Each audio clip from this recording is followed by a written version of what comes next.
Hi, folks. Dan Bird here on Wednesday, October 30th.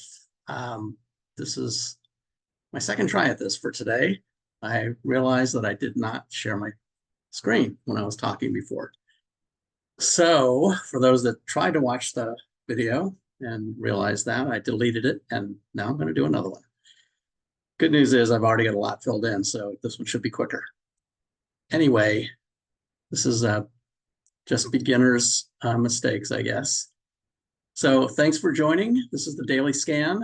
I want to run a scan every day or days when it makes sense to run them and see what's going on with the market. So I want to show you guys how I do that. For those that want to understand how the scans are put together and also the master list that I use, you can watch episode 1 where I went through a pretty detailed discussion and explanation of how I do that. Today, I'm just going to run the scans, which I've done already, and I'm going to show you those, but I've actually populated the spreadsheet in the previous video that you guys couldn't see. So first, let's take a look at the market. So that's the first step that we want to do each day. And to do that, I'm going to go to the homepage on my website. This is my website, breakpointtrading.net. Free newsletter that comes out every week. Most of what's on that I'm going to show you on here is subscription based. The front page is not. And if you want to sign up for $0, you can just register your email. We don't ask for a credit card. We don't share emails. It's just to get reminders about the newsletter. And all the content is $99 a year. And with that, you get the risk management calculator. And you also will get the spreadsheet that I'm going to show you today. And if you just want to do a trial, you can do the monthly subscription, which gives you a 7-day free trial. All right, so let's take a look at what the market's doing. First off, this is my market bias view. We'll take a look at that in a second. It looks like the market is starting to roll over and very slowly starting to head down. Now, this could very much be a function of the election coming up next week because there's a lot of uncertainty in the market. So I don't think traders want to really make a big commitment just yet. The market trend, however, is still bullish. So short-term, medium-term, long-term, all three of those are bullish, which gives us a green light. And whenever there's a green light, that's when we want to run the scans and find candidates to start taking positions in. And I use the VTI, which is the total market index, to do that. So let's take a look first at the market bias matrix, and I'll show you how that's put together. I update this every day. This has already been done. You can see today's date. It's a combination of indexes, sectors, industries, relative charts, commodities, metals, and currencies. And all that together gives an overall view on a short-term, medium-term, and long-term basis. And all of that's rolled up into a total number for the market itself. And anything over 60% is green. Also, you can see anything that's highlighted is what changed today. So you can see a few of these value stocks went from bullish to bearish today. Utilities, that's the short-term column, went from bullish to bearish. Home builders went from bullish to bearish in the medium-term column. So everything's red that's changed today. There's no green ones on here today. So that's one of the things that concerns me a little bit. The second section here actually shows you on a day over day, week over week basis. So if it's lower day over day and week over week, it gets red. If it's higher day over day and week over week, it gets green. And if one of those is different, it gets a neutral or a yellow color. And all of that rolls up into a total number right here that gives the overall bias of the market. And you can see that it sometimes can give some pretty solid signals. You can get in pretty early, especially when it really takes off quickly. Right now, it just moved sideways and it's just really slowly starting to roll over. Down below that is the short term, which is the orange, the medium term, which is the gray, and the long term, which is the yellow. And that will show you can see the short term typically moves first. The orange one, this medium term moves next, and the long term really stays pretty static usually. So right now it looks like the market is slightly rolling over. The next thing I want to look at is the VIX, because actually we're going to go look at the market itself. So we'll look at, take a look. I use stock charts for everything that I do, which you'll see in here a lot. You don't need stock charts to be able to see most of the charts that I put on the site. But if you want to do some of the things that I provide and make things easier for you, then a stock charts subscription is required for that. So first, we'll take a look at the market. So the three indexes all are down today. In fact, they all fell right near the end of the day. And let's take a look at that actually real quick. If we go to the charts page, and right down here, I have a 10-minute chart of this week. So with the aggressive sectors and the defensive sectors. First, we'll look at aggressive, and here's the market. So the blue line across here is the let me take off that crosshair. Blue line across there is the open for Monday. So here's Monday, the vertical red line, that's Monday. And the red one is last Monday's open. So you can see we're trading below last Monday. And we're kind of going sideways for this week. Third day of the week going sideways. And we actually started to head down at about noon today. And the market just slowly sold off right through the day. This is a 10-minute chart. So each of these bars represents 10 minutes. And then down below, you can see technology underperformed. Financials actually did a little better. Discretionary underperformed for the week, but it's above zero. Communication services was the best sector. That's where Google resides. And they had a great earnings. And then industrials is pretty much flat. And if we look at the defensive sectors in the same way, you can see the overall market, the S&P up here. Healthcare, pretty much flat for the week. Staples, underperforming slightly for the week. Energy, flat for the week. Utilities, which has been one that has done pretty well, is actually lower. And you can see even going back to last week, it's lower than last week as well. And then materials is kind of flat too. So if we go back and go back to the dashboard again, those are all of the indexes. And what you can see on the VIX down here is that the VIX is over 20. And that's something that we want to look at. So going back to the website and on the charts page, which is where we are right now, on the left-hand side near the about halfway down under sentiment, you can see the VIX. And the VIX now will show you that it's above 20. So anytime the VIX is above 20, typically bears are in control. If it's below 17, it's good for the bulls. Anytime you can see the S&P is this gray line in the background. So when the gray line was going down right here, the VIX was going up. And when the gray line was going up, when the S&P was going up, the VIX was going down. So they are inversely related to each other usually. The other things to take a look at is the moving average lines are moving higher. The last time they crossed was back here in July, where the VIX took off and the market actually plunged in July. They just crossed again here in October, about 2 weeks ago. And the market is starting to roll over a little bit. Again, this could be related to the election, the uncertainty of the election.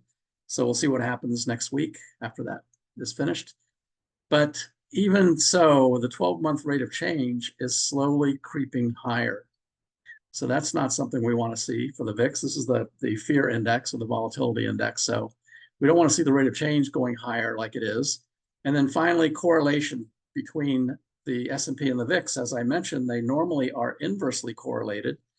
However, whenever they are correlated, whenever this line goes above zero, that means they are moving roughly together at the same time. So they were correlated back here when the market started to plunge, and they're correlated right here when the market began to roll over. So I'm not saying that it's going to crash, and that there's no indication of that right now. In fact, I think in general, the market is still pretty bullish. But it's something to keep an eye on, and seeing that the VIX was above 20, that's something that I always want to look at. All right, so let's take a look now at the sectors. Actually, we'll go back here under the chart section, and sectors are here in the left-hand column. So we'll look at the 1 week for the sectors, We looked at the 3-month and 1 month yesterday. So you can see just for the week, now consumer discretionary and the NASDAQ are the only ones that are positive, even though these are technology, communication services, and energy are outperforming the S&P, but the only ones that is positive is discretionary and the NASDAQ. So everything else is negative. So that again is showing weakness in the market. So we want to be aware of that. If we go back to the dashboard, once again, we can see the way I have my dashboard set up. I've got US industry groups up here. Over here are the sectors, and you can see right here, communication services. This is just for the day.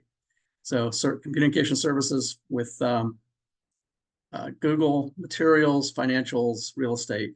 Those are the top performing ones.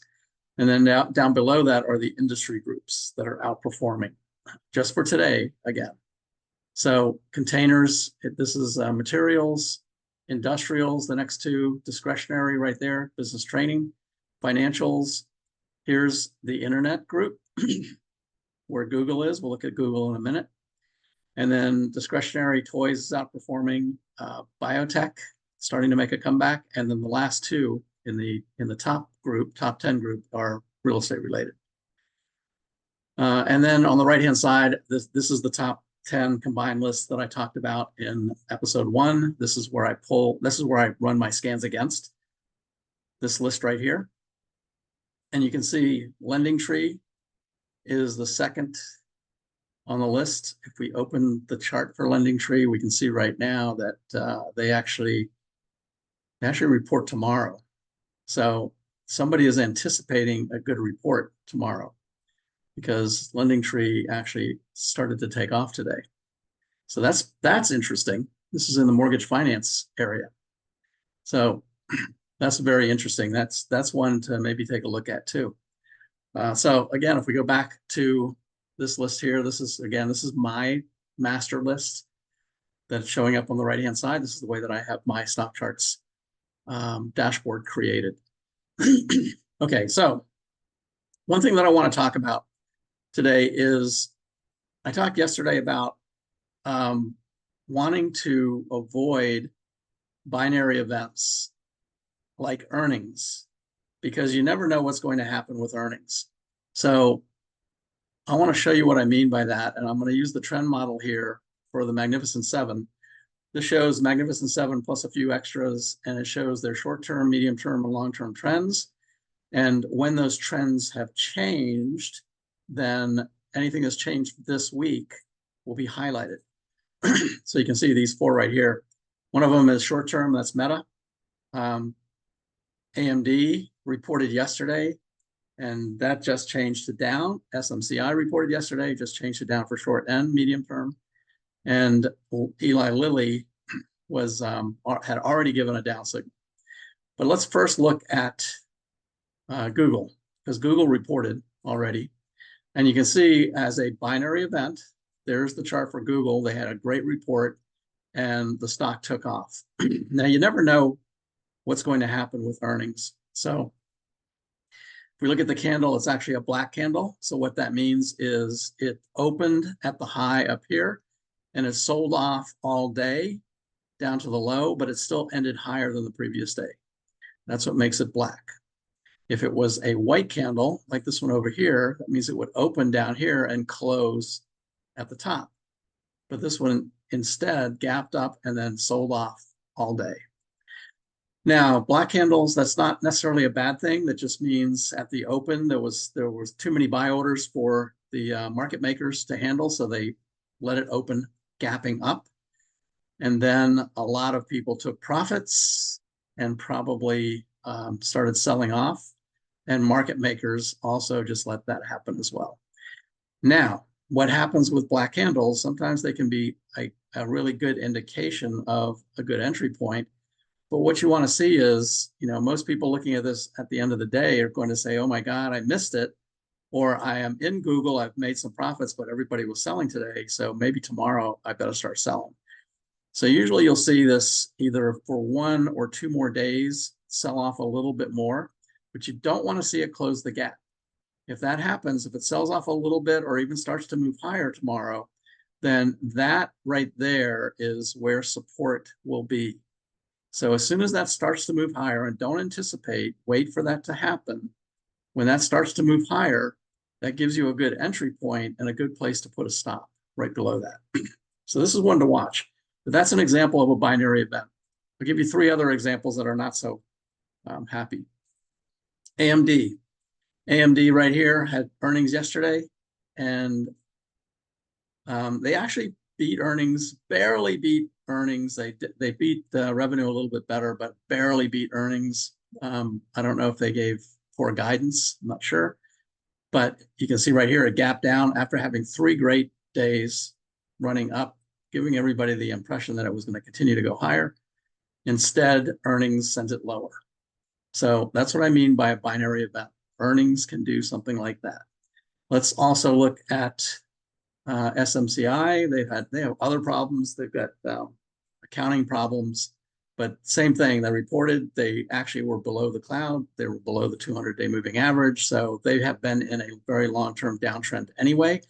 So when it pulls back up here to the 50-day, that's actually a good place to short, by the way, especially when it's below the cloud. So it's a good place to short if you like shorting. But they had bad earnings as well. So they sold off, actually gapped down, sold off all day, and closed at the lows today. So again, a binary event. That's why we don't necessarily want to buy something before earnings, or just realize that it's a risk if you do. Eli Lilly is the other one. Now, Eli Lilly had already given, if we look at the zoom in area, so all those little plus signs are zoomed in. It gives you a close-in view. And I actually will put the short-term trends, the arrows right on there. So this already gave a down arrow. So if you were paying attention to that, you would be already out of Lilly before they reported. But they reported earnings, and they kind of did the opposite of what Google did. They sold off or gapped down, and then people started buying.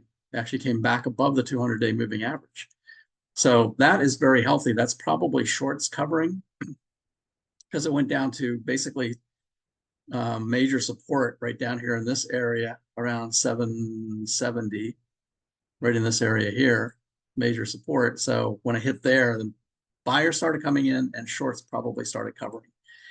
So we'll have to see if this will continue or not. But again, a binary event, gapped much lower. So we want to try to avoid those.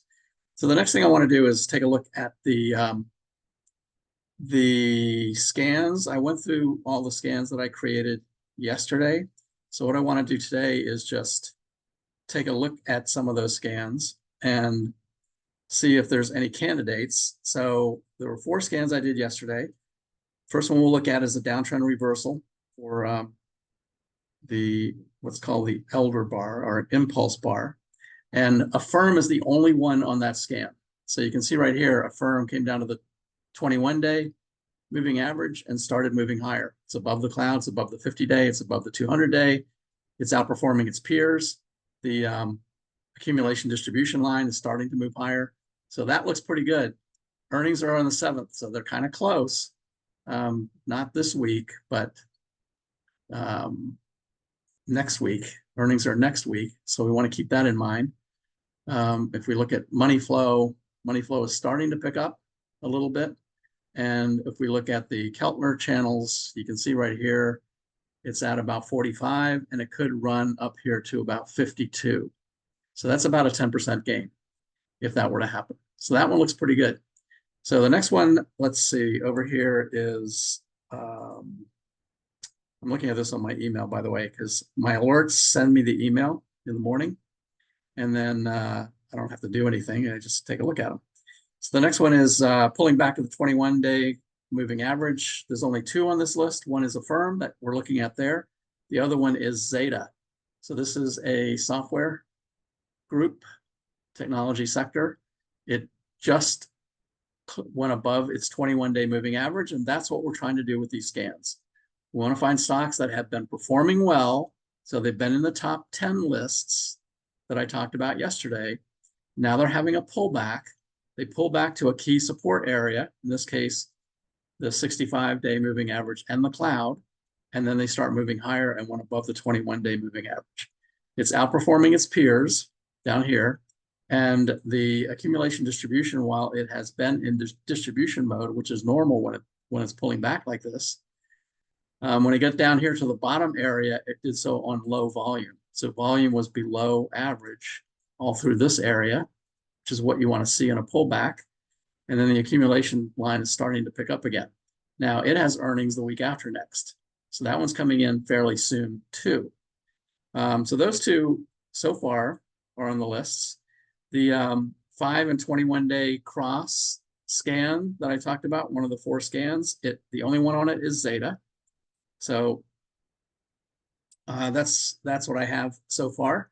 And then the last scan was stocks that have made a new 52-week high recently and then have a downtrend reversal. So in this one, we have 3 of them. So there's the downtrend reversal, but that is a significant downtrend, and it could be bouncing right there around the 50 and the 65, but it's not proving itself. And you can see the accumulation distribution line has been drifting lower. So that would not be a candidate. Next one is GLNG, which is oil equipment and services. There's the pullback right there down to the 21-day moving average. It is outperforming its peers, and the accumulation distribution line actually looks pretty good. So this one might be a good candidate. And if we look at the Keltner channel, you can see that it's right here at 36, about 37, just below the 21-day. But it could, the upper end of the channel is up here around 40, 41 probably. So 37 to 41 is about $4. So that would be about a 10% gain as well. So that one might be a good candidate. And then the last one on this list is Viper Energy, exploration production. This one had a very, very shallow pullback. You can see that it had made 52-week high right there. This one actually looks pretty strong. It's outperforming its peers. The accumulation distribution is great, but earnings are very soon next week. So we got to take that into account. By the way, let me see, on this one, earnings already had earnings last week. So earnings are pretty far out on that one, but don't like the chart. And then GLNG, this one here, earnings are on the 12th. So that's the week after next also. So we have to consider that too. During this little pullback though, it's been below average volume, significantly below average volume. So this one actually looks pretty interesting, frankly. All right, so those are the ones that we have. I created a watch list. First of all, these are the ones that are in the scan.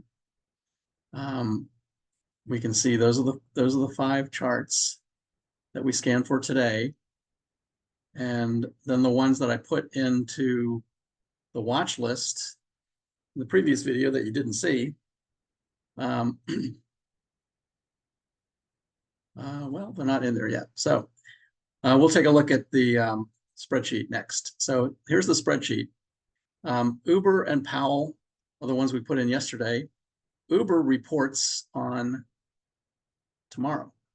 In fact, before the open tomorrow. So if we look at Uber, and this is how we manage the trades.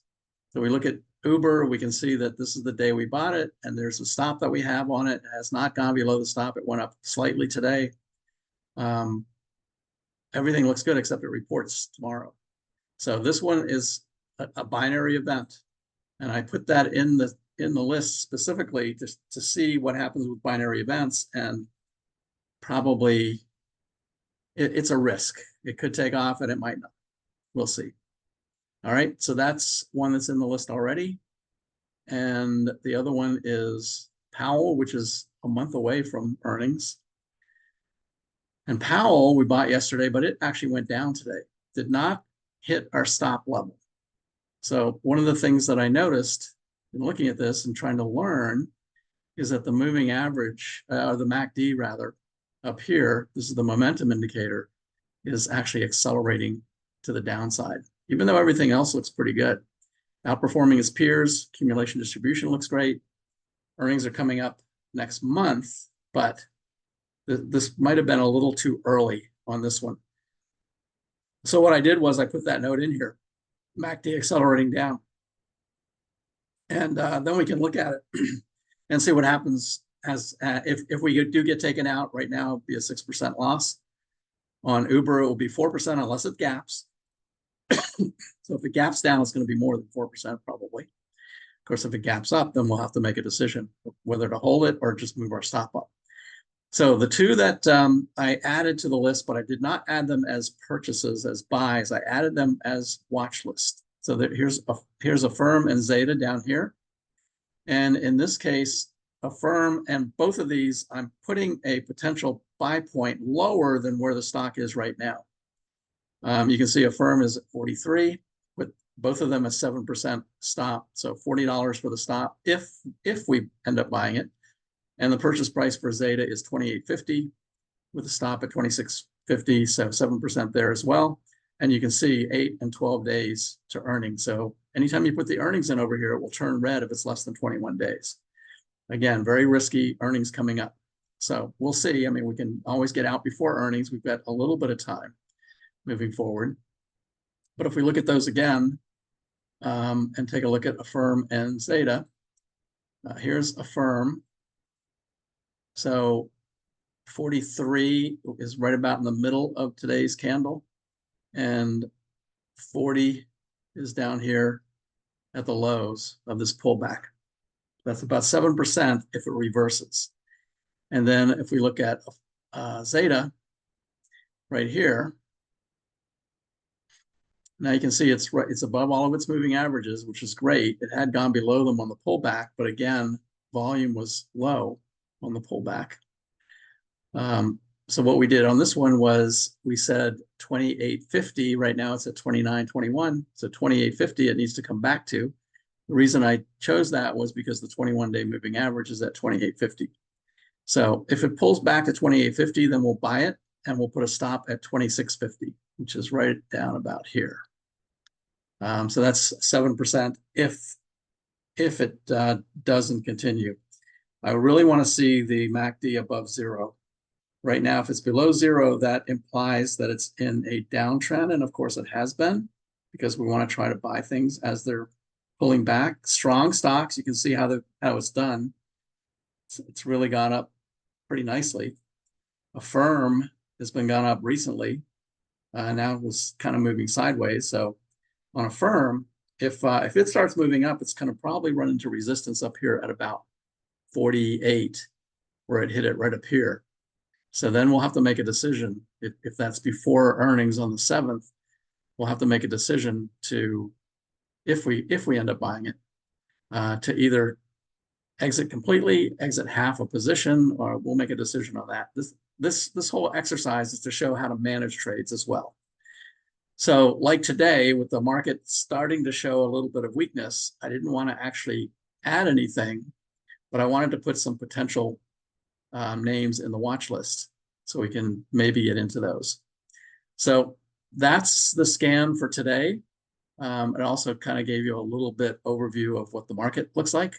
Right now, it's still bullish. And if we look at the trend right here at the total market index, this is a Vanguard, which includes the S&P, Dow, NASDAQ, and a bunch of other things.